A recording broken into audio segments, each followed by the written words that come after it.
দেখুন বন্ধুরা, ঘরে থাকা সামান্য উপকরণে তৈরি পাউরুটি কতটা নরম, স্পঞ্জি, ফ্লাপি, জালিদার ও পুরো দোকানের মতো কালারফুল হয়েছে। মাইক্রোওভেন ওটিজি ছাড়াই গ্যাসের চুলায় রান্নার কড়াইতে বানিয়ে নিতে পারবেন। আর রুটি দেখে বুঝতেই পারছেন কতটা দুর্দান্ত দেখতে হয়েছে আর তেমনি টেস্টি। খুব সহজভাবে পুরো দোকানের মতো কিভাবে বানাবেন থাকবে সহজ টিপস। বাচ্চাদের স্কুল টিফিন বা সকালের জলখাবারে বানিয়ে নিতে পারেন। আর এভাবে তৈরি করলে গ্যাস অম্বল হওয়ারও কোনো রকম চান্স থাকবে না। খুব সহজভাবে টাটকা ফ্রেশ পাউরুটি তৈরি করুন আর এনজয় করে খান। রুটি পারফেক্টভাবে বানানোর জন্য সম্পূর্ণ ভিডিও দেখতে থাকুন। রেসিপি ভালো লাগলে লাইক, শেয়ার, কমেন্ট ও সাবস্ক্রাইব করে পাশে থাকবেন। দেখে নেওয়া যাক আজকের রেসিপি। নমস্কার বন্ধুরা, আমি পাপড়ি পদ্মাবতী ফুড ক্রিয়েশনে আপনাদের সবাইকে স্বাগত। পুরো দোকানের মতো পাউরুটি তৈরি করার জন্য দেখুন আমি এখানে একটা জায়গা নিয়ে নিলাম আর নিয়ে নিচ্ছি 2 কাপ ময়দা। আপনারা মাপটা একটু খেয়াল রেখে তৈরি করবেন, দেখবেন একদম পুরো দোকানের মতো বানিয়ে নিতে পারবেন। আর আজকে একদম সহজ পদ্ধতিতে আপনাদের সাথে শেয়ার করব। যে কোনোদিনও পাউরুটি তৈরি করেনি সেও কিন্তু খুব সহজেই বানাতে পারবে। 2 কাপ দেখুন ময়দা আমি এখানে একটা চালনি দিয়ে একটু চেলে নিলাম। দিয়ে দিচ্ছি স্বাদ মতো নুন। এরপরে নুনের সাথে ময়দা একটু ভালো করে মিশিয়ে নিচ্ছি। আর ময়দা দিয়েই বেশি টেস্টি পাউরুটি তৈরি হবে। আমি এখানে ময়দা দিয়েই তৈরি করছি। দেখুন এবারে আমি ময়দাটা একটা সাইডে সরিয়ে রাখছি। এখানে একটা আলাদা বাটি নিয়ে নিলাম। এরপর নিয়ে নিচ্ছি 1/2 কাপ হালকা গরম জল। জলটা হালকা গরমে দিতে হবে, খুব যেন গরম না হয় আবার যেন একদম ঠান্ডাও না হয়। এরপর আমি এখানে দিয়ে দিচ্ছি 3 চামচ চিনি। আর টেস্টি করার জন্য দেখুন আমি দিয়ে দিলাম 2 চামচ গুঁড়ো দুধ। এতে পাউরুটি খুবই টেস্টি তৈরি হবে। আর যেহেতু নিজেদের ঘরের জন্য তৈরি করা হচ্ছে, এভাবে একটু গুঁড়ো দুধ অবশ্যই এখানে দেবেন, দেখবেন খুবই টেস্টি তৈরি হবে। ভালো করে দেখুন আমি মিশিয়ে নিলাম। এরপরে নিয়েছি ড্রাই ইস্ট। আমি দেখুন এখানে 1 চামচ ড্রাই ইস্ট দিয়ে দেবো। ড্রাই ইস্ট আপনারা যে কোনো মুদি দোকানে খুব সহজে পেয়ে যাবেন। ড্রাই ইস্টের দাম একদমই বেশি নয়। একবার যদি একটা ছোটো কৌটো কিনে রাখেন, অনেকবার এখান থেকে পাউরুটি তৈরি করতে পারবেন। দেখুন ড্রাই ইস্ট দিয়ে আমি ভালো করে এভাবে দেখুন মিশিয়ে নিলাম। আর এই ড্রাই ইস্ট দেওয়ার কারণেই পাউরুটি একদম নরম, স্পঞ্জি, ফ্লাপি তৈরি হবে। আর দুর্দান্ত একটা এখান থেকে স্মেল আসবে, ফ্লেভারটা অসাধারণ লাগবে। এরপর দেখুন আমি চাপা দিয়ে রেখে দিলাম মাত্র 5 মিনিটের জন্য। চাইলে এটা আপনারা 10 মিনিটও চাপা দিয়ে রেখে দিতে পারেন। আমি এখানে 5 মিনিট রেখে দিয়েছি। আর ইস্ট যদি কারেন্ট হয় তাহলে কিন্তু দেখবেন 5 মিনিটের মধ্যে এরকম সুন্দরভাবে ফুলে উঠবে। দেখুন কত সুন্দরভাবে ফুলে উঠেছে। আমি একটু সামনে থেকে আপনাদেরকে দেখিয়ে দিচ্ছি। দেখুন কত সুন্দর বাবলস এখান থেকে ক্রিয়েট হয়েছে। এরপর দেখুন যে ময়দাটা আমি আগে থেকেই রেডি করে রেখেছিলাম, রেডি করা ময়দার মধ্যে দেখুন সম্পূর্ণ আমি এই ইস্টের মিশ্রণটা দিয়ে দিলাম। এরপরে চামচ দিয়ে আমি দেখুন মেখে নেব। প্রথম অবস্থায় হাত দিয়ে মাখার দরকার নেই, এটা খুবই আঠালো থাকে, হাতের মধ্যে আটকে যায়। সেই জন্য আমার মনে হয় চামচ দিয়ে মেখে নিলেই বেশি সুবিধা হয়। দেখুন আমি চামচ দিয়ে এভাবে নেড়েচেড়ে মেখে নিচ্ছি। আর এই ময়দাটা মাখার জন্য যতটা প্রয়োজন হবে জলের, এখানে হালকা গরম জল ইউজ করতে হবে। আমি দেখুন এরপর হালকা গরম জল একটু নিয়ে নেব আর বারে বারে অল্প অল্প করে জল দিয়ে ময়দাটা মেখে নেব। দেখুন এখানে আমি হালকা গরম জল নিয়েছি। আর জলটা একবারে বেশি করে দিচ্ছি না, বারে বারে অল্প অল্প করে যতটা লাগবে ততটা পরিমাণে দিয়ে এখান থেকে দেখুন এই চামচ দিয়ে নাড়াচাড়া করে আমি একটা ডোয়ের মতো মেখে নেব।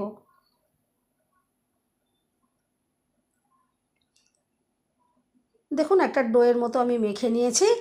এরপরে এখানে নিয়েছি দেখুন 2 চামচ সাদা তেল। আপনারা এখানে মেল্ট করা বাটার দিয়েও করতে পারেন, তবে সবার সুবিধার জন্য আমি সাদা তেল দিয়েই দেখিয়ে দিচ্ছি। সাদা তেলটা দেখুন দিয়ে এরপরে আমি হাত দিয়ে মেখে নেব। চামচটা সরিয়ে নিয়েছি। আর এরপরে দেখুন ভালো করে ঠেসে ঠেসে একটু মেখে নিতে হবে।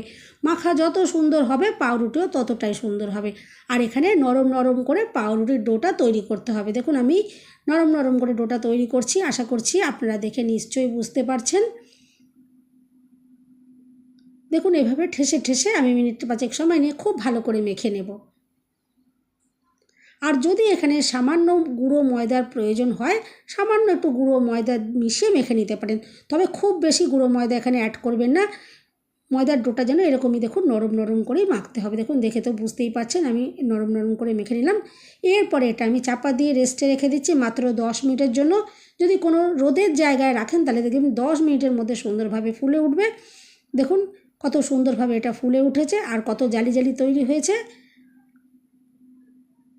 এরপরে এই ময়দাটা দেখুন আমি জায়গার থেকে বার করে নিচ্ছি। আর এরপরে কিন্তু আর মাখার দরকার পড়বে না, শুধু একটু আলতো হাতে একটু নাড়াচাড়া করে নিলেই হয়ে যাবে, যাতে ভেতরে যে এয়ারটা জমেছে সেটা যাতে বেরিয়ে যায়। দেখুন আমি একটু আলতো হাতে এটা একটু নাড়াচাড়া দেখুন এভাবে করে নিচ্ছি। এটা আর কিন্তু আমি মাখছি না। এরপর দেখুন একটু গুঁড়ো ময়দা দিয়ে আমি আবারও একটা গোল বলের মতো করে রেডি করে নিয়েছি। আর ওপরটা একটু দেখুন আমি চাপ দিয়ে দিয়ে একটু ফ্ল্যাট করে দিচ্ছি। এরপর একটা ছুরি দিয়ে আমি 3 টুকরো করে কেটে নিচ্ছি। আপনারা চাইলে হাত দিয়েও কিন্তু লেচি তৈরি করতে পারেন। এরপর এখান থেকে একটা টুকরো আমি দেখুন নিয়ে নিচ্ছি আর হাতে একটু গোল বলের মতো করে এভাবে দেখুন তৈরি করে নিচ্ছি। আশা করছি আপনারা ভিডিও দেখে নিশ্চয়ই বুঝতে পারছেন। আর উল্টো সাইডটা আমি ভালো করে একটু মুখটা আটকে দিয়েছি। দেখুন 3টে টুকরোই আমি এভাবে লেচির মতো করে গোল করে রেডি করে নিয়েছি।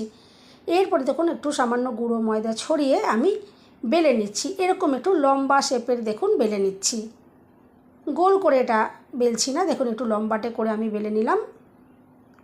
আর এরপর এক সাইড থেকে দেখুন আমি এভাবে মুড়িয়ে রোল মতন করে নিচ্ছি। আর সাইডের অংশ এভাবে হাত দিয়ে চেপে চেপে দেখুন ভালো করে একটু আটকে দিচ্ছি যাতে এটা খুলে না যায়। দেখুন একটা টুকরো আমি এভাবে রেডি করে নিলাম, বাকি টুকরোগুলো ঠিক আমি এভাবেই রেডি করে নেব। বন্ধুরা রেসিপি ভালো লাগলে একটা লাইক দিতে একদম ভুলবেন না, চ্যানেলটা সাবস্ক্রাইব করে পাশে থাকার অনুরোধ রইল। বেল বাটন ক্লিক করে রাখবেন, আমি যখন নতুন ভিডিও আপলোড করব সঙ্গে সঙ্গে নোটিফিকেশান সবার আগে আপনি পেয়ে যাবেন। দেখুন এভাবে আমি 3টে টুকরোকেই রেডি করে নিয়েছি। এরপরে আমি এখানে দেখুন একটা কেকের মোল্ড নিয়েছি। কেকের মোল্ড এভাবে দেখুন একটু তেল দিয়ে ব্রাশ করে নিচ্ছি যাতে যখন পাউরুটি তৈরি হয়ে যাবে এখান থেকে ইজিলি বেরিয়ে আসে। দেখুন এরপর একে একে টুকরোগুলো আমি এভাবে দেখুন রেখে দিচ্ছি।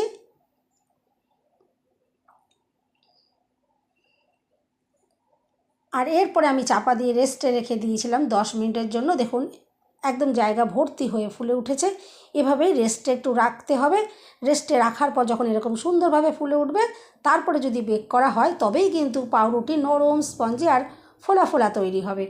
আর এরপর দেখুন সুন্দর কালার আনার জন্য আমি এখানে একটা ডিমের কুসুম নিয়েছি। তবে যে সকল বন্ধুরা নিরামিষভাবে করতে চাইবেন আপনারা এখানে ডিমের কুসুমের পরিবর্তে চিনি মেশানো লিকুইড দুধ দিয়ে এভাবে ব্রাশ করে দেবেন, তাতেও দেখবেন সুন্দর কালার আসবে। আর এরপরে এটা বেক করে নেব। তার জন্য একটা কড়াই 5 মিনিট আগে আমি হাই ফ্লেমে দেখুন গরম করে নিচ্ছি একটা ওপর থেকে চাপা দিয়ে। এরপর একটা স্ট্যান্ড বসিয়ে দিলাম আর এখন পাউরুটির জায়গাটা দেখুন বসিয়ে দিচ্ছি। আর ওপর থেকে খুব ভালোভাবে চাপা দিতে হবে যাতে ভেতরের তাপটা না কোনো মতে বাইরে বেরোতে পারে, কারণ তাপ যদি বেরিয়ে যায় তাহলে পাউরুটি তৈরি হতে সময় বেশি লেগে যাবে।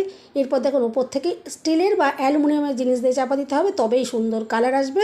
আমি দেখুন প্রথমে 5 মিনিট হাই ফ্লেমে এটা বেক করেছি, পরে 30 মিনিট লো ফ্লেমে বেক করেছি। আর কালার দেখে তো বুঝতেই পারছেন যে কতটা সুন্দর দুর্দান্ত কালার এসেছে আর কতটা সুন্দর ফুলে উঠেছে। আর পাউরুটি তৈরি হয়ে যাওয়ার সাথে সাথেই কিন্তু এভাবে কড়াই থেকে নামিয়ে নিতে হবে, নাহলে পাউরুটি শক্ত হয়ে যাবে। আর গরম অবস্থাতে দেখুন আমি একটু বাটার দিয়ে ব্রাশ করে নিচ্ছি। এভাবে একটু বাটার ব্রাশ করে দিলে যেমন গ্লাসি দেখতে লাগবে তেমনি নরম স্পঞ্জি হবে আর ফ্লেভারটাও খুব সুন্দর আসবে। বাটারের স্মেলটা আসবে, অসাধারণ লাগবে খেতে।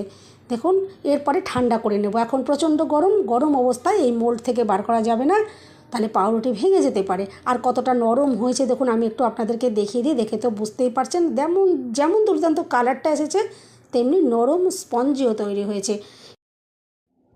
এরপর একটা ছুরি দিয়ে সাইড থেকে একটু কেটে দিলে এটা কিন্তু খুব সুন্দরভাবে বেরিয়ে যাবে। আমি একটা ছুরি দিয়ে দেখুন একটু কেটে এটা বার করে নিই। আর এভাবে যদি নিজের পরিষ্কার পরিচ্ছন্ন রান্নাঘরে একদম ফ্রেশ উপকরণগুলো দিয়ে যদি পাউরুটি তৈরি করে নেন তাহলে কিন্তু বাড়ির প্রত্যেকেই এটা খেতে পারে আর একদম এটা স্বাস্থ্যকরও হয়। আর এরকম যদি টাটকা টাটকা তৈরি করা হয় আর টাটকা টাটকা খাওয়া হয় তাহলে কিন্তু কোনো রকম গ্যাস অম্বলের একদমই সম্ভাবনা থাকবে না। অনেকেই আছেন পাউরুটি পছন্দ করেন, পাউরুটি খেতে খুবই ভালোবাসেন, কিন্তু দোকান থেকে কিনে খেলেই প্রচণ্ড অম্বল হয়ে যায়, গ্যাস হয়ে যায়, একদমই খেতে পারেন না। এভাবে যদি নিজের হাতে তৈরি করে নেন তাহলে কিন্তু এটা খুবই স্বাস্থ্যকর হয়। এতে কিন্তু কোনো রকম গ্যাস অম্বল হওয়ার একদমই চান্স থাকবে না। দেখুন পাউরুটিটা আমি বার করে নিয়েছি। আর এরপর একটু দেখাই যে কতটা নরম স্পঞ্জি হয়েছে। দেখুন, দেখে তো বুঝতেই পারছেন। দেখুন চাপ দিচ্ছি, দেখুন বাউন্স হয়ে এটা ওপরে উঠে আসছে, কোনোভাবেই দেখুন বসে যাচ্ছে না। এতটা স্পঞ্জি ফ্লাফি তৈরি হয়েছে। আর এরপর একটু পাউরুটি আপনাদেরকে ভেঙেও দেখাবো। দেখবেন ভেতর থেকেও কতটা যে জালিদার তৈরি হয়েছে, আশা করছি আপনারা দেখেই বুঝতেই পারবেন। দেখুন কতটা জালিদার তৈরি হয়েছে, দোকানের থেকে কোনো অংশে কম নয়। আপনারা এইভাবে ঘরে কিন্তু পাউরুটি তৈরি করতেই পারেন। আর কতটা সহজ তৈরি করা দেখে তো বুঝতেই পারলেন।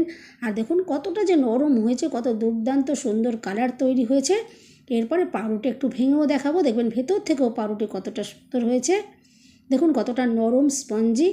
আর এভাবে যদি রাতে রুটি তৈরি করে রাখেন, পরের দিনের সকালে কিন্তু জল খাবারের একদমই চিন্তা থাকবে না। এভাবে পাউরুটি তৈরি করে আপনারা ডিম টোস্ট তৈরি করতে পারেন, বা বাটার দিয়েও খেতে পারেন, না হোক একটু দুধ দিয়েও যদি বাচ্চাদেরকে দেন, তাহলে কিন্তু সকালের টিফিনটার আর কোনো রকমের চিন্তা থাকে না। আর এটা খেলে কোনো রকমের শরীর খারাপেরও কোনো রকম চান্স থাকবে না। একদম টাটকা ফ্রেশ পাউরুটি এভাবে নিজের হাতে তৈরি করুন, আর পরিবারের সবাই মিলে এনজয় করে খান। খেতে তো অসাধারণ লাগবে, প্রচণ্ড টেস্টি হয়েছে। এভাবে অবশ্যই একবার ট্রাই করবেন।